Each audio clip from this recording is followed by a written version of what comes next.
The secondary purpose of the NSA was to monitor all communications and emissions from any and all devices worldwide for the purpose of gathering intelligence, both human and alien, and to contain the secret of the alien presence.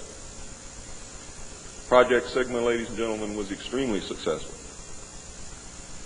The NSA also maintains communications with the Luna base and other secret space programs. By executive order, the NSA is exempt from all laws which do not specifically name the NSA in the text of the law as being subject to that law. How many of you know what that means? That means we have a completely lawless organization running around the country doing whatever they want to do, answering to no one, and under no law which does not name the National Security Agency in the text of that law as specifically being subject to that law by executive order of the President of the United States. That means that if the agency is not spelled out in the text of any and every law passed by the Congress, it is not subject to that or those laws. The NSA now performs many other duties and, in fact, is the premier agency within the intelligence community. Today, the NSA receives 75% of the monies allotted to the intelligence community. And the old sayings, ladies and gentlemen, where the money goes, therein the power resides, is absolutely true.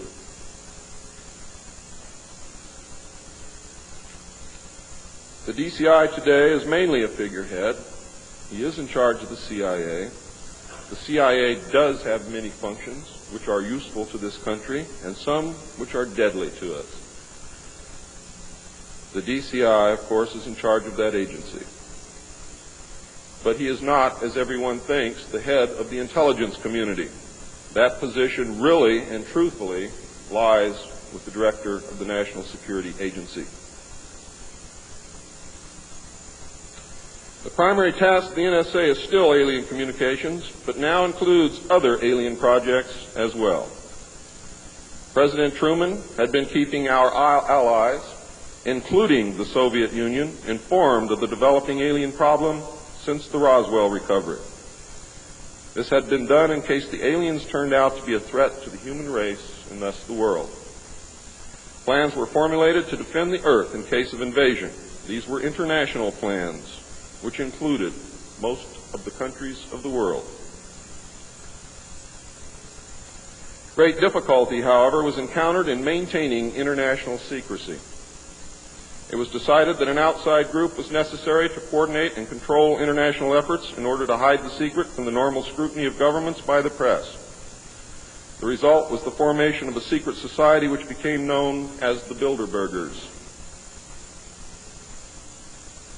The headquarters of this group is in Geneva, Switzerland. The Bilderbergers evolved into a secret world government that now controls everything. The United Nations was then and is now an international joke.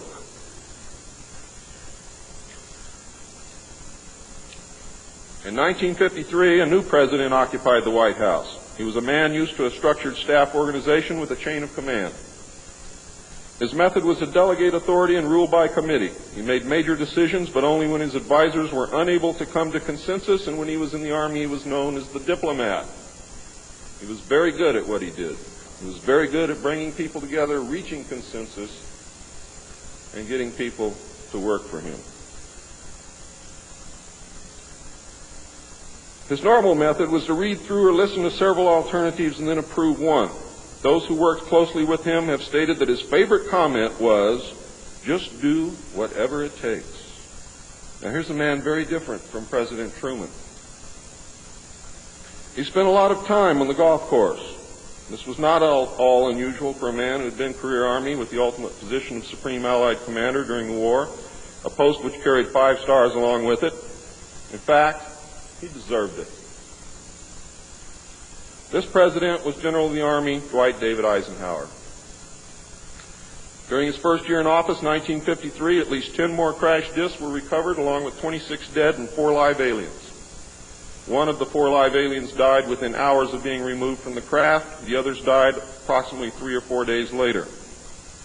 Of the 10, 4 were found in Arizona, 2 in Texas, 1 in New Mexico, 1 in Louisiana, 1 in Montana, and 1 in South Africa. There were hundreds of sightings.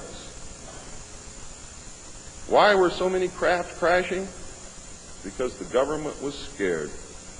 And when they found out that the radar was downing the craft, they started aiming the radar at the craft with lock-on radar and pump the juice through. And they brought as many down as they could.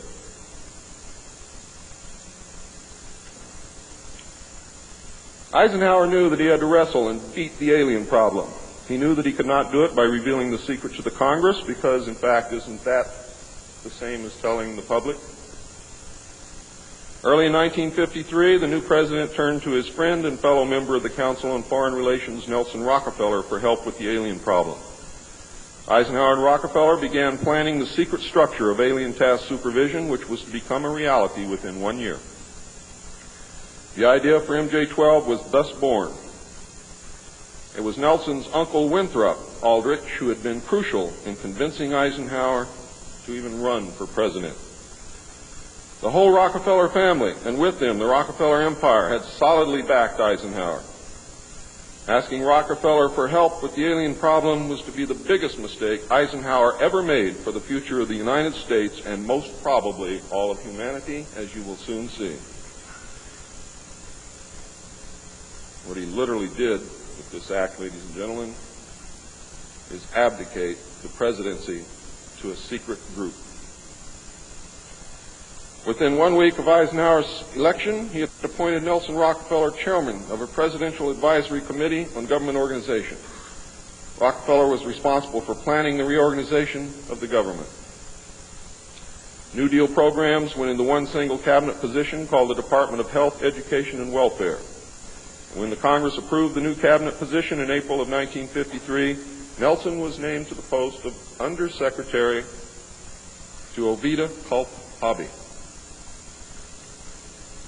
In 1953, also, astronomers discovered large objects in space which were moving toward the Earth, and it was first believed that they were asteroids. However, if you know much about astronomy, you know that you can predict or project backward orbital paths of bodies in space and determine where they come from, what they're doing, where they're going, and what their orbital path really is.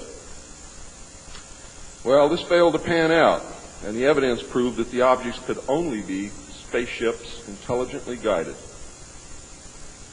Project Sigma intercepted alien communications, and when the objects reached the Earth, they took up a very high orbit around the equator. There were several huge ships, and their actual intent was unknown. Project Sigma and a new Project Plato, through radio communications using the computer binary language, which the aliens understand very well, they're very mathematical minded, was able to arrange a landing that eventually resulted in face-to-face contact with alien beings from another planet. Project Plato was tasked with establishing diplomatic relations with this race of space aliens. But in the meantime, something else happened. In the meantime, a race of human-looking aliens contacted the United States government. Where this happened, I do not know. I wish that I did. This alien group warned us against the aliens that were orbiting the equator and offered to help us with our spiritual development. They demanded that we dismantle and destroy our nuclear weapons as the major condition. They refused to exchange technology, citing that we were spiritually unable to handle the technology which we then possessed, and has not that been true throughout our history? They believed that we would use any new technology to destroy each other, as we always have. This race stated that we were on a path of self-destruction, and we must stop killing each other, stop polluting the earth, stop raping the earth's natural resources, and learn to live in harmony with each other and with nature. These terms were met with extreme suspicion, especially the major condition of nuclear armament, disarmament, and I have to say that I could not blame them in the face of so many uncertainties and so many alien surprises staring them directly in the face.